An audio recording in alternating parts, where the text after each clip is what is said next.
Muy bien, continuamos. Ya está con nosotros Agustina Bordigoni, como siempre, para el análisis de la política internacional. Agus, buen día, ¿cómo estás? Buenos días, ¿cómo estás? Muy bien, muy bien. Bueno, Agus, el conflicto que nunca terminó se ha reactivado en las últimas horas. Hago referencia a lo que pasa entre Rusia y Ucrania, principalmente después de conocerse estos ataques o múltiples ataques de Rusia para con Ucrania, en el centro precisamente. Sí, bueno, fueron más de 80 misiles que se dispararon desde Rusia a Ucrania en el día de ayer solamente.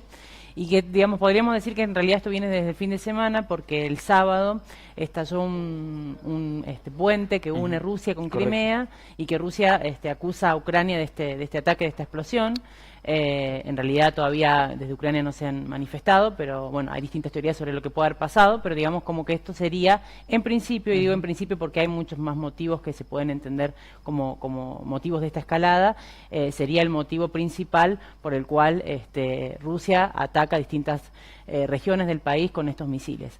La cuestión y lo diferente que hubo en este caso fue que se atacó nuevamente a la capital, Kiev, ¿no? Del país, que hacía meses que vivía, digamos, en cierta, muy entre comillas, normalidad. Al menos bueno, en un proceso de paz estaba. Sí, ¿no? en cierta normalidad.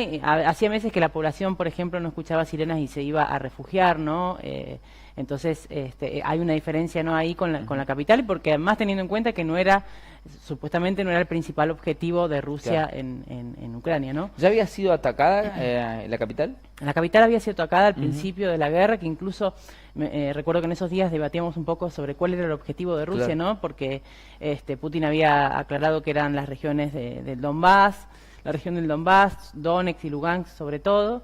Y bueno, y después hubo ataques en la capital, ¿no? Eso fue hasta junio, por lo menos, la capital fue atacada, pero desde junio en adelante, claro, hacía, digamos, todo ese tiempo que la capital no era atacada en Ucrania. Yo creo que, como te decía recién, no solamente responde a esto que pasó con el puente, sino también a el avance ucraniano del que hemos hablado hace algunos días nada más, ¿no? De estos 8.000 kilómetros que había recuperado Ucrania, de este operativo Relámpago. Creo que también tiene que ver con eso, la respuesta. Tiene que ver con críticas internas dentro del gobierno de Rusia hacia Putin por perder estos territorios de alguna manera. Y por mostrar una cierta pasividad en los últimos meses. Eso es de lo que se le acusa, ¿no? De cierta pasividad, o de pasividad por haber perdido esos territorios. Creo que también tiene que ver con eso, ¿no? Con esas críticas internas, pero también como una medida para disuadir al resto de los países aliados de Ucrania de que no la sigan ayudando, ¿no? De que ninguna región del país va a estar a salvo, que cualquier región del país puede ser atacada. Creo que en este sentido no le sirvió porque ya los países aliados salieron a reafirmar, claro, su compromiso de seguir apoyando y seguir enviando armamento a Ucrania, que es por lo que también Ucrania pudo avanzar en esta guerra también. Si bien Ucrania no se ha adjudicado este ataque al puente que vos decías, Rusia sí lo ha hecho. Ya, bueno, se ha conocido que ellos atacaron a Ucrania. Vos marcabas un poco recién cuáles han sido los armamentos, se habla inclusive también de drones en las últimas horas, y de 14 personas muertas al menos. Número importante que deja además más de cientos de heridos. Sí, bueno, ahora las últimas cifras actualizadas sí dan cuenta de al menos 19 muertos, ¿no? Y más de 100 heridos, porque se espera que los, claro, ataques además continúen hoy, ¿no? Incluso hay llamados del gobierno a que la gente se refugie porque prevén que puedan existir estos nuevos ataques.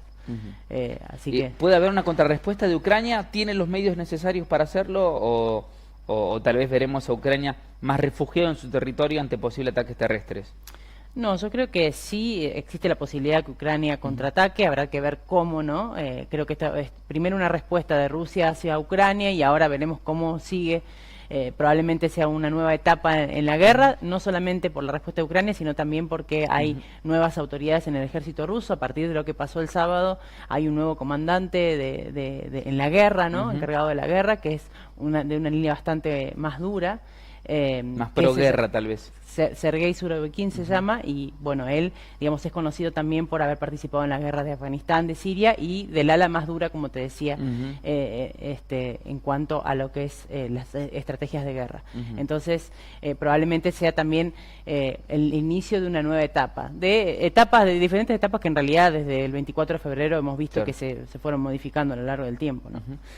Agus, esta situación, lo que parecía en algún momento, bueno, entró en una especie de proceso de paz, o al menos de tranquilidad para los ciudadanos y las ciudadanas, desde el momento en que estalla este puente que vos marcabas, que une Crimea y Rusia, creo que es el único puente que los une, entra otra vez la vorágine de la guerra a presenciarse, y la pregunta es, ¿qué pasa con los demás actores, los aliados de un lugar y del otro? ¿Han mostrado algún apoyo significativo una vez más después de esto?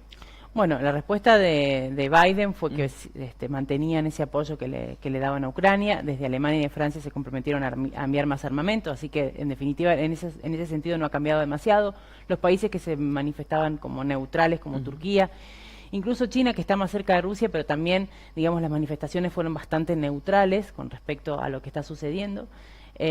Creo que lo importante acá es recordar que esto no es por el puente, digamos, no es una cuestión de ahora, sino que tiene que ver con este conflicto que no termina desde el 24 de febrero, que en realidad no termina desde antes, y en el que se han implementado diferentes estrategias, porque no es solamente en lo militar, ¿no?, que se han implementado estrategias. Hay que recordar también que la semana pasada, hace 2 semanas se realizaron 4 referéndums en distintas regiones de Ucrania, referéndum que la comunidad internacional no reconoce, pero en Donetsk, Lugansk, Zaporizhia y Gerson, que son lugares, en algunos en su mayoría controlados por Rusia, en otros totalmente.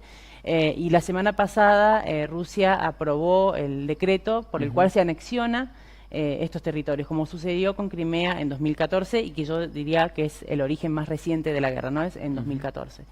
Entonces, digamos, es un conflicto no cerrado desde ese momento, o desde la Guerra Fría, si lo queremos analizar más históricamente, y es difícilmente se cierre. Como vos decías recién, hubo etapas de negociación, pero yo creo que en este punto, y ante este avance de Ucrania, este avance de Rusia, las posibilidades de negociación son cada vez más lejanas. Muy bien, muy bien. Esta especie, en algún momento cuando se habló de paz, en algún momento se deslizó la posibilidad al menos de que entrara en calma. ¿Ese proceso ya está perdido por completo? Y ese proceso en el que además fue mediador Turquía, ¿no? Se dio por cerrado, porque en realidad las dos posturas eran bastante cerradas en ese momento, y yo creo que se están cerrando cada vez más, porque ante el avance de Rusia hay más sanciones de parte de los aliados de Ucrania, y y Ucrania responde. Entonces creo que las negociaciones son cada vez más difíciles, salvo que, y esto sí sería como muy a largo plazo, el desgaste sea tan grande para alguna de las dos partes que